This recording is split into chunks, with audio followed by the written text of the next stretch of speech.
ये है कि अपना अगर लक्ष्य सिविल सर्विसेज में आने का बना लिए हैं तो फिर कोशिश करना चाहिए कि हम सेल्फ मोटिवेटेड रहें और सिलेबस के हिसाब से पढ़ें जो रिक्वायरमेंट है, और आराम से हो जाएगा, कोई बहुत बड़ी चीज़ नहीं है।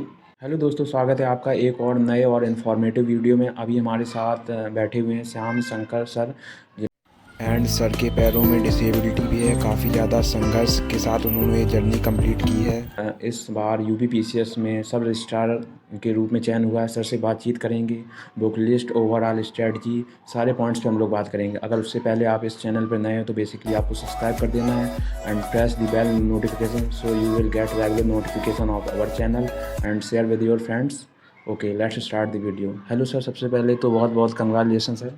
बहुत बहुत धन्यवाद। तो सबसे पहले तो सर अपना एजुकेशनल बैकग्राउंड आपका क्या है, उसके बारे में बता दीजिए आप। 2014 में मैंने ग्रेजुएशन कंप्लीट किया।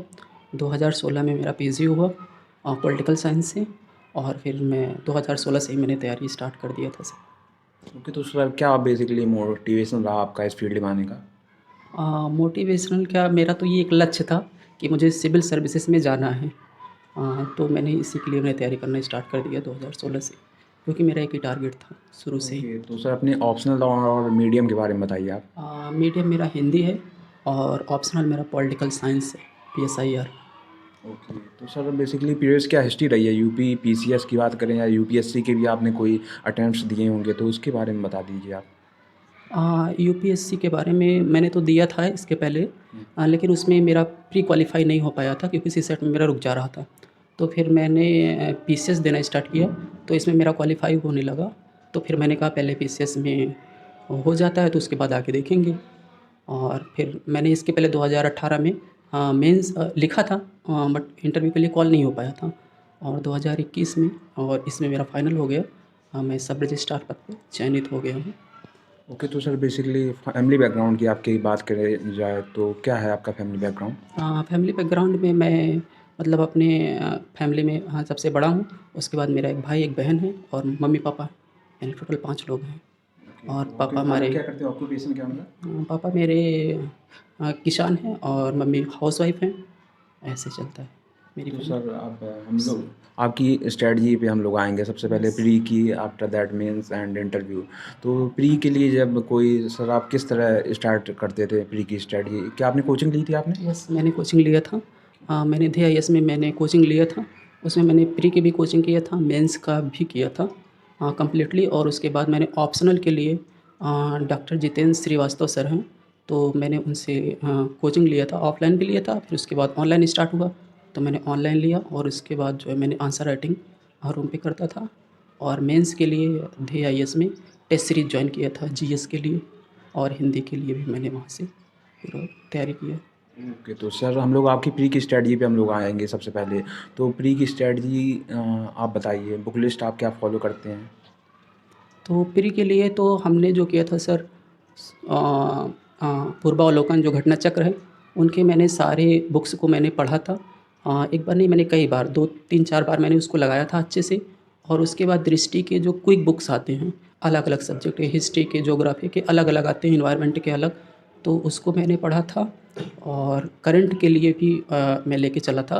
करंट के लिए जैसे विजन IS का आता है करंट अफेयर्स उसका, और यूट्यूब पर दृष्टि के वीडियोज़ आते हैं डेली बाय डेली और वीकली आते हैं, तो उसको मैं देखता था करंट के लिए। और प्लस डिबेट आते हैं संसद टीवी पर, तो उसको मैं देखता था और उनके मैं नोट्स तैयार करता था करंट अफेयर के। और उसके बाद GS के लिए मैंने जो है पूर्वावलोकन चलता था, और उसके बाद दृष्टि वाला तो मैंने बताया। और उसके बाद मैं अपना सेल्फ जो है नोट्स तैयार करता था। पॉलिटी के लिए जैसे लक्ष्मीकांत को मैं पढ़ता था, स्पेक्ट्रम हिस्ट्री के लिए। और ऐसे ऐसे मैंने सारे एथेंटिक बुक को मैंने कलेक्ट कर लिया था, और उसी से नोट्स बनाता था, तैयारी करता था और रिवीजन। ऑथेंटिक बुक इतनी मोटी सी हो जाती हैं, तो सर बेसिकली क्या मतलब गाइडेंस देंगे तो उसको कैसे कवर किया जाए? नोट्स बनाते थे, क्या करते थे, उसके बारे में थोड़ा बताइए। हाँ बिल्कुल, जैसे कि लक्ष्मीकांत का ही बुक मैं देख लूँ तो मोटा पड़ जाता है। तो उसके लिए क्या होता है कि पहली बार पढ़ने में टाइम लगता है। जैसे कि मान लो लक्ष्मीकांत को मैं पढ़ना स्टार्ट करता हूँ तो 20-22 दिन लगभग लग जाते हैं, 1 महीने भी लग सकता है। लेकिन जब उसी चीज़ को हम दोबारा जब पढ़ते हैं तो वो लगभग हम 15 दिन में या 10 ही दिन में ख़त्म कर सकते हैं। तो ऐसे 2-3 बार जब हम पढ़ना स्टार्ट कर देते हैं तो खुद शॉर्ट होता चला जाता है, और जब उसके हम शॉर्ट नोट्स तैयार कर लेते हैं तो उस बुक को एग्ज़ाम के समय पढ़ने की ज़रूरत नहीं होती, और उस नोट्स को हम रिवाइज़ करके कम से कम समय में पीटी के लिए आराम से जा सकते हैं। तो ऐसे ही होगी। ओके, तो सीसेट भी सर उसके बारे में बताइए। हाँ, सीसेट में सर मेरा जो है हिंदी हिंदी अच्छी है और इंग्लिश भी कर लेता हूँ, मैथ रीजनिंग्स भी कर लेता था, तो इसमें आराम से मेरा 33% हो जाता था, क्योंकि 100 क्वेश्चन आते थे, 33% करना होता था तो मेरा प्लस हो जाता था। सोर्सेज कोई फॉलो किया आपने? सोर्सेज तो मैंने प्रीवियस ईयर के लगा लेते थे क्वेश्चन, तो उन्हीं से मेरा हो जाता था आराम से। सीसेट में प्रॉब्लम ज़्यादा नहीं आती थी, आराम से हो जाता था। ओके, तो आपके हम लोग मेंस के ऊपर चलेंगे, क्योंकि मेंस डिसाइडिंग फैक्टर होता है ओवरऑल आपकी रैंकिंग में। तो मेंस के लिए क्या आपने मतलब स्ट्रेटजी फॉलो की, उसके बारे में बताइए। किस तरह आप स्टार्ट करते हैं और प्री और मेंस के बीच में जो समय है उसको कैसे आप मतलब स्पेंड करते हैं? देखिए, मेंस की जो स्ट्रेटजी है वो अगर हम 1 साल का पूरा प्रोग्राम लेके चलते हैं तो 1 साल में शुरुआत में तो सबसे पहले हमें मेंस की ही तैयारी करनी चाहिए। मेंस की तैयारी करने के लिए सबसे पहले तो हमारे पास सिलेबस होना चाहिए। सिलेबस को अच्छे से देखना चाहिए, पढ़ना चाहिए, यूँ कहें तो उसको अच्छे से याद कर लेना चाहिए। GS first, second, third, fourth और ऑप्शनल को भी और हिंदी को भी। तो सिलेबस जब तैयार रहेगा उसके बाद हमें प्रीवियस ईयर के क्वेश्चन पेपर उठाना है। प्रीवियस ईयर क्वेश्चन पेपर को अच्छे से देखना है और कोशिश करना चाहिए कि उस पे हम आंसर राइटिंग करें अच्छे से। इसको करें, उसके बाद जो है फिर जो सोर्स है हमारे पास उनको कलेक्ट कर लेना चाहिए, एथेंटिक्स बुक को। और मैंने क्या किया था, मैंने बेजन आईएएस के जो 365 हैं मेंस के लिए आते हैं, मैंने उसको फॉलो किया था और करंट को लेके चला था। तो ऐसे ही हमारी पूरी रणनीति थी सर। और आंसर राइटिंग जो है सर, वो कोचिंग मैंने ज्वाइन किया था, आंसर राइटिंग वहाँ करते थे, टेस्ट सीरीज और रूम पर भी करते थे, ऐसे होता। अगर आपने जो स्टैंडर्ड बुक जीएस की फॉलो की है मतलब मेंस के लिए, तो उसके बारे में भी बता दीजिए आप। स्टैंडर्ड बुक्स, जैसे स्टैंडर्ड बुक्स मैंने सबसे ज़्यादा तो विजन के फॉलो किए थे, विजन के जो आते हैं। और उसके बाद जो है मैंने बताया कि लक्ष्मीकांत की मैंने पॉलिटी वाली फॉलो किया था, और हिस्ट्री के लिए स्वतंत्रता संघर्ष जैसे स्पेक्ट्रम की बुक आती है, और बीवी चंद्रा की, ऐसे ऐसे बुक्स हैं। तो सर अगर हम लोग ऑप्शनल के आपके ऑप्शनल पेपर जो आपका पॉलिटिकल साइंस था, हाँ तो उसके लिए बेसिकली सोर्सेज बताइए आपने क्या फॉलो किए थे? हाँ, ऑप्शनल के लिए मैंने तो सबसे ज़्यादा फ़ोकस तो कोचिंग पर किया था, क्योंकि कोचिंग में सर ने लगभग कंप्लीट करा दिया था पूरे सिलेबस के अकॉर्डिंग। और उसके बाद मैंने राजेश मिश्रा सर का क्लास नोट्स मैंने मंगवाया था दिल्ली से, तो मैंने उसको पढ़ा था। उसके बाद प्रीवियस क्वेश्चन पेपर को लगाया था और नोट्स को मैंने कई बार रिवाइज़ किया, फिर उनको एग्ज़ाम के समय सॉर्ट किया, फिर उस पे आंसर राइटिंग किया। ऐसे ही मेरा ऑप्शनल तैयार हुआ। ओके, तो जनरल हिंदी एंड एसए का पेपर भी होता है, तो उसके लिए क्या आपने स्ट्रेटजी फॉलो की थी? हाँ, एक जनरल हिंदी के होता है 150 का और एसए का होता है 150 नंबर का। तो मैंने जो है जनरल हिंदी के लिए मैंने प्रीवियस ईयर के ज़्यादा से ज़्यादा उनको क्वेश्चन को देखा। जैसे पैसेज थे तो पैसेज का जैसे उसका संक्षेपण करना, भावार्थ लिखना या व्याख्या करना, तो उन सबको देखा। और यश कुमार सर के नोट्स थे, बुक थे, तो मैंने उनको फॉलो किया। जैसे लेटर राइटिंग वगैरह थे तो उस पर मैंने वर्क किया। और एसए के लिए तो एसए के लिए मैंने जैसे कोटेशन और कुछ घटनाएँ, तो ऐसे मैंने इन सबको तैयार किया। बाकी जीएस के अगर हमारे सारे पेपर तैयार हैं, चारों पेपर ऑप्शनल तैयार है, तो हम एसए को अच्छे से हैंडल कर सकते हैं, क्योंकि मेरे पास फिर कंटेंट की कमी नहीं रहेगी। बस ज़रूरत रहेगी हम उस पर अधिक से अधिक से प्रैक्टिस करें लिखने की। तो ऐसा करने से हमारा जो है एसए भी अच्छे से तैयार हो जाता है। ओके, तो सर यूपी पीसीएस में यूपी स्पेशल का भी एक इम्पॉर्टेंट रोल होता है, तो उसके लिए आपने सोर्स क्या लिए थे एंड क्या स्ट्रेटजी बेसिकली फॉलो करते हैं आप उसके लिए? हाँ, यूपी स्पेशल के लिए मैंने बहुत ज़्यादा तो नहीं किया था, लेकिन ये है कि जैसे कि जीएस वर्ड की बुकलेट जो आती है, मैंने उसको लिया था, उसमें क्वेश्चन आंसर था। तो हमने क्वेश्चन आंसर को पढ़ा, बाकी वहाँ से मैंने क्वेश्चन उठाया, क्वेश्चन को मैंने अपने आप से लिखने का प्रयास किया, आंसर राइटिंग किया। और उसके बाद परीक्षावाड़ी की बुक्स आती है, वहाँ से अलग अलग सेक्शन को मैंने जैसे इकोनॉमी वाला अलग हो गया, मतलब सारे उसी में रहते हैं टॉपिक्स, मैंने अलग अलग मेंस के पॉइंट ऑफ व्यू से मैंने अलग किया, उसको रिवाइज़ किया, उनके साथ नोट्स भी तैयार किए, फिर लिखने का प्रयास किया। मेरा कंटेंट बेहतर होता चला गया इससे यूपी सर से। रिवीजन का भी एक इम्पॉर्टेंट रोल है इस परीक्षा में, काफ़ी सारे फैक्ट्स होते हैं, डेटा होते हैं, तो रिवीजन के लिए क्या आप स्ट्रेटजी अपनाते हैं? हाँ, रिवीज़न तो बहुत ज़रूरी है, क्योंकि रिवीज़न इसके लिए क्या है कि जैसे हम कुछ भी पढ़ रहे हैं, माना कि हम करंट भी पढ़ रहे हैं या कोई और बुक्स पढ़ रहे हैं, तो उनको कोशिश करना चाहिए कि हम अपने इम्पोर्टेंट चीज़ों को पॉइंट टू पॉइंट लिखते चलें।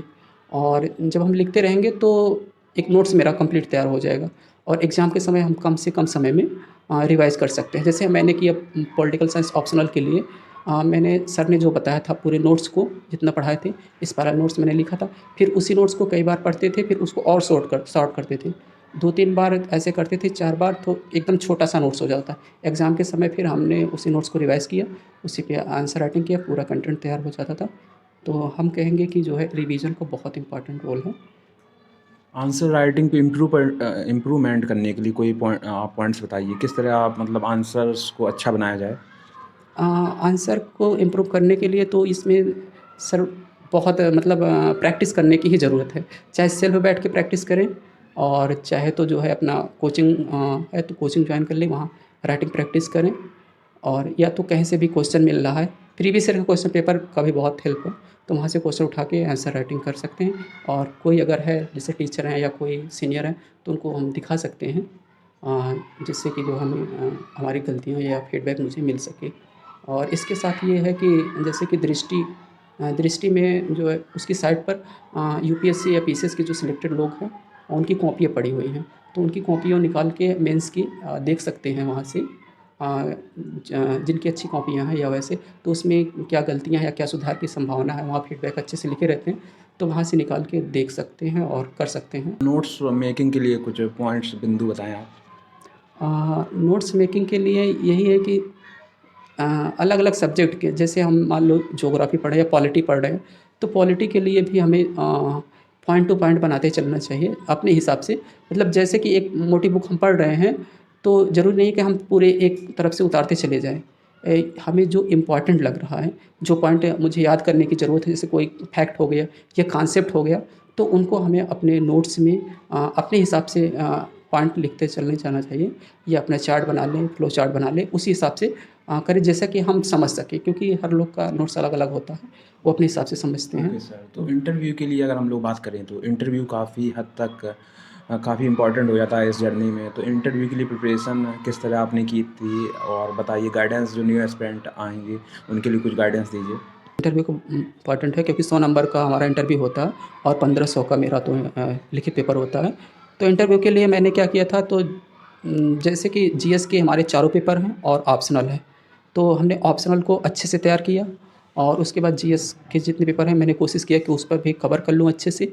और जितने करंट इश्यूज़ चल रहे थे, नेशनल इंटरनेशनल इश्यूज़ मुद्दे, तो मैंने उस पर न्यूज़पेपर और यूट्यूब पर और न्यूज़पेपर से मैंने कवर किया। और उसके बाद मैंने मॉक टेस्ट इंटरव्यू के लिए मैंने जॉइन किया कोचिंग में, तो वहाँ से मुझे फीडबैक मिला, और जो भी गलतियाँ थी उसमें सुधार के लिए उस सर ने सलाह दिया जो भी था, तो मैंने फिर आके रूम में अपना उसी आधार पे प्रैक्टिस किया। तो ओके, फाइनली तो अगर हम लोग पूछें तो इस टाइम टेबल क्या फ़ॉलो करते थे और कितने घंटे एक दिन में देते थे पढ़ाई में? टाइम टेबल की बात करें तो मतलब कोई ये तो नहीं है घंटे में बाँट के पढ़ते थे, जब पढ़ने का मन करता था तो पढ़ते थे। मतलब दिन भर में 6-7 घंटे तो हो जाते थे।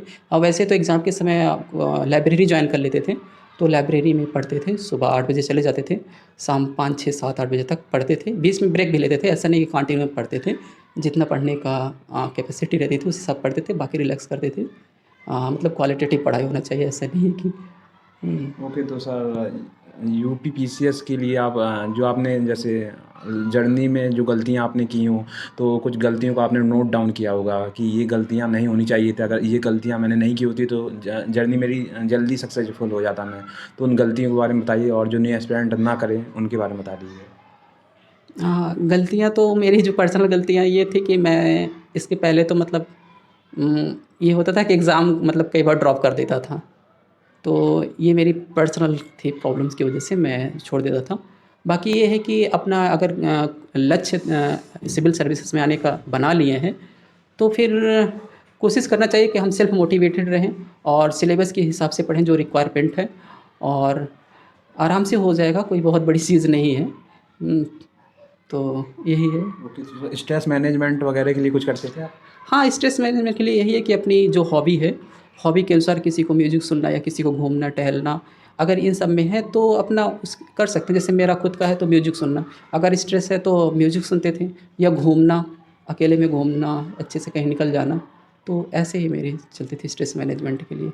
ओके, तो सर थैंक यू अपना जो गाइडेंस आपने दिया।